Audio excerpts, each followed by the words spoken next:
ओम नमः शिवाय। हर हर महादेव। प्रिय भक्तजनों, सावन का महीना शिव भक्तों के लिए प्यार की सौगात लेकर आता है। यही वो महीना है जब पक्षियों की चहचहाट मधुर संगीत में बदल जाती है। वर्षा ऋतु का आगमन हो जाता है। सावन में शिव शंकर धरती पर आकर अपने भक्तों के घरों में निवास करते हैं और उनकी सच्ची भक्ति से खुश होकर धन धान्य से उनका घर भर देते हैं। सावन का हर एक दिन बहुत ही शुभ माना जाता है। हर दिन पवित्र होता है। हर दिन भगवान शिव की पूजा की जाती है। लेकिन सोमवार के व्रत की बात तो कुछ और ही होती है। सोमवार का दिन पवित्र और शुभ होता है। इस दिन व्रतधारी व्रत रखकर संपूर्ण फलों की प्राप्ति करते हैं। आइए अब हम जानेंगे साल 2024 में सावन का महीना कब से शुरू हो रहा है, सावन की समाप्ति कब है तथा शिवरात्रि कब है और व्रत का पालन कैसे करें तथा जानेंगे वे 5 संकेत जिससे यह पता चलता है कि महादेव आपकी भक्ति से बहुत प्रसन्न है और सावन के इस पवित्र महीने में कौन सी गलती नहीं करनी चाहिए जिससे महादेव नाराज न हो तथा जानेंगे उस फल को जिसे सावन के सोमवार व्रत को कभी नहीं खाना चाहिए, नहीं तो भगवान शंकर आपसे क्रोधित हो सकते हैं और आपका व्रत टूट सकता है। आइए जानते हैं कुछ ऐसी बातें जिन्हें भूलकर भी सावन में नहीं करना चाहिए। दोस्तों, सावन के इस पावन महीने में यदि व्यक्ति को ये 5 संकेत दी जाए तो यह पता चलता है कि महादेव आपकी भक्ति से बहुत प्रसन्न है और आपकी सभी मनोकामनाएं पूरी होने से कोई नहीं रोक सकता। तो आइए जानते हैं वे बातें। नंबर 1, बैल का दरवाजे पर आना। नंदी महाराज भगवान शंकर का वाहन है। नंदी को भगवान शिव का द्वारपाल भी कहा गया है। नंदी महाराज को ज्ञान और बुद्धि का प्रतीक माना गया है। शिव के मंदिर के बाहर भी नंदी महाराज विराजित हैं। लेकिन सावन के इस पावन महीने में अचानक से नंदी महाराज यदि आपके द्वार पर आ जाए तो आपकी चौखट को सिंह मारने लगे, तो आपको समझ लेना चाहिए कि भगवान शिव आपके द्वार पर आने वाले हैं। वे आपकी भक्ति से बहुत प्रसन्न हैं और आपके घर में खुशियां आने वाली हैं। लेकिन याद रहे कि नंदी महाराज को तिलक लगाकर मीठा भोग अवश्य खिलाएं। नंबर 2, सावन के पवित्र महीने में अचानक से आपके सपने में अगर शिवलिंग दिखाई दे जाए अर्थात भगवान शिव दिखाई दे जाए तो इससे आपको समझ लेना चाहिए कि अब आपके जीवन से परेशानियों का अंत होने जा रहा है। भगवान शिव आपकी सच्ची आराधना भक्ति से बहुत खुश है और वह आपके घर में आने वाले हैं। ऐसे में याद रहे कि शिव भक्ति में कोई भी कमी रहने न पाए। अपने घर को सदैव स्वच्छ रखिए क्योंकि भगवान शिव भी आपके घर कभी भी आ सकते हैं। नंबर 3, शास्त्रों के अनुसार माना गया है कि नीलकंठ भगवान शिव का प्रतीक है। अगर आपके घर में सावन के महीने में नीलकंठ छत पर आ जाए तो उसे भूल कर भी उड़ाना नहीं चाहिए। यह भगवान शिव का आप पर आशीर्वाद का प्रतीक है। शास्त्रों में भी बताया गया है कि नीलकंठ यदि मनुष्य के घर पर आकर बैठ जाए तो साक्षात भगवान शिव का आगमन माना जाता है। अब आपके बुरे दिन जाने वाले हैं। कहते हैं कि श्री राम ने इस पक्षी के दर्शन प्राप्त करने के बाद ही रावण पर विजय प्राप्त की थी। नंबर 4, सावन के पवित्र महीने में अचानक से अगर काला सांप निकल आए तो बहुत ही शुभ माना जाता है। इसे बिल्कुल भी न मारें। यह भगवान शिव के आने का संकेत होता है। भगवान शिव जिनकी भक्ति से प्रसन्न होते हैं तो महादेव जी खास अवसर पर ही प्रकट होते हैं। सावन का महीना बहुत ही पवित्र माना गया है। यही वह महीना है जिससे भगवान शिव धरती पर आते हैं और अपने सच्चे भक्त के घर में दर्शन देते हैं। सावन में भी किसी नाग नागिन का जोड़ा देखना बहुत ही शुभ माना गया है। यह शिव की कृपा का संकेत है।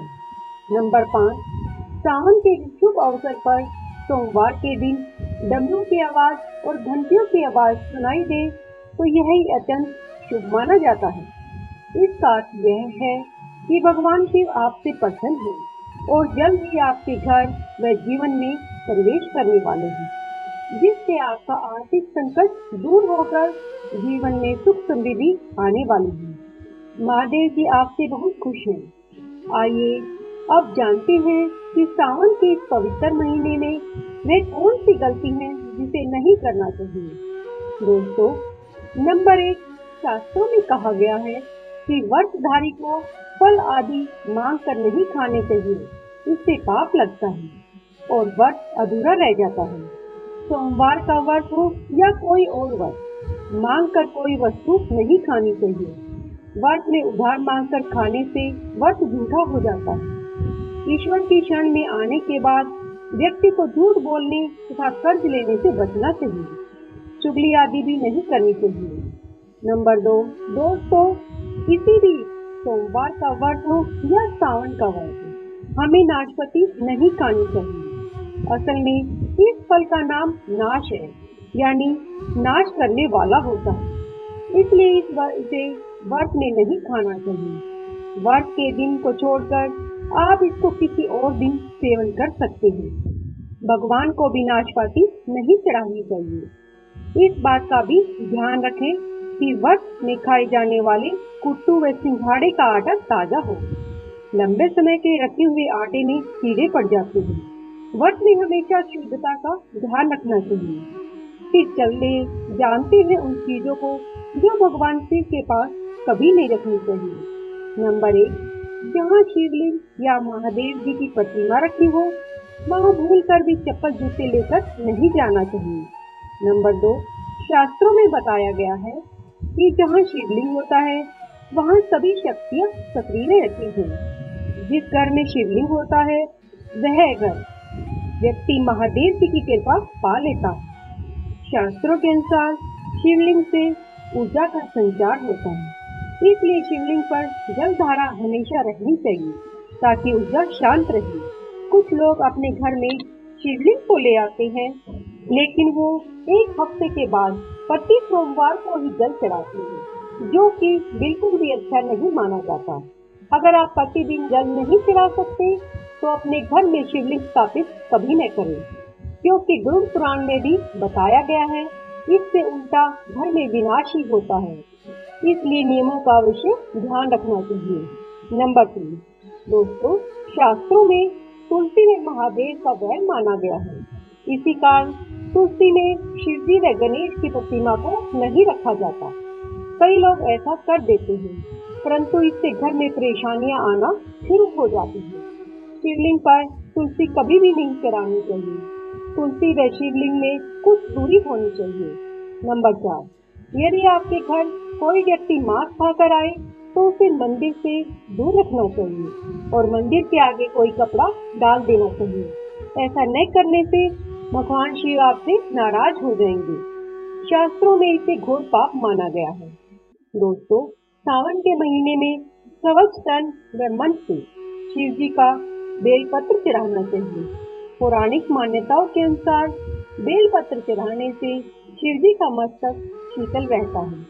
बेलपत्र से पूजा करने पर दरिद्रता दूर हो जाती है और व्यक्ति सौभाग्यशाली बनता है। इससे हनुमान जी भी प्रसन्न होते हैं, क्योंकि वे शिव जी के अवतार ही हैं। सोमवार के दिन बेलपत्र नहीं तोड़ना चाहिए। पूजा से एक दिन पूर्व ही बेलपत्र तोड़कर रख लें। दोस्तों, बेलपत्र कभी भी अशुद्ध नहीं होता। यदि आपको बेलपत्र कहीं नहीं मिल रहे तो किसी दूसरे के चढ़ाए हुए बेलपत्र को शुद्ध जल से धोकर शिव जी को अर्पित कर सकते हैं। बेलपत्र में 3 पत्तियां होनी चाहिए। कटी फटी पत्तियां भगवान शिव को अर्पित न करें। ऐसा करना भगवान शिव का अपमान माना जाता है। इस सावन महीने में अब की बार 2 दुर्लभ संयोग बन रहे हैं। पहला तो इस बार सोमवार से ही इस पावन महीने की शुरुआत हो रही है और दूसरा इस बार सावन में कुल 5 सोमवार आएंगे और साथ ही इस बार सोमवार को प्रीति आयुष्मान योग तथा स्वार्थ सिद्धि योग भी बन रहा है। ऐसे योग में भगवान शिव की पूजा करने से कई गुण पुण्यों का फल की प्राप्ति होती है। साल 2024 में इस बार सावन का महीना 22 जुलाई से शुरू होगा तथा एक महीने बाद 19 अगस्त को खत्म होगा। इस बार सावन का महीना सोमवार से शुरू तथा सोमवार को ही खत्म होने वाला है। हिंदू धार्मिक ग्रंथ के अनुसार समुद्र मंथन के समय निकले हुए विष को भगवान शिव ने पी लिया था और भगवान ने ऐसा इसलिए किया था ताकि संपूर्ण जीव जगत का कल्याण हो सके। वह विष भगवान के गले में ही रह गया था, इसलिए भगवान भोलेनाथ को नीलकंठ भी कहा जाता है। इसके बाद सभी देवी देवताओं और राक्षसों ने भगवान शिव को गंगा जल व दूध पिलाया था ताकि विष का असर कम हो सके। यही कारण है कि सावन में लोग दूर दूर से गंगा जल लाकर भगवान शिव को अर्पित करते हैं। सावन के महीने में पड़ने वाली शिवरात्रि अब की बार 2 अगस्त शुक्रवार को मनाई जाएगी। हर हर महादेव।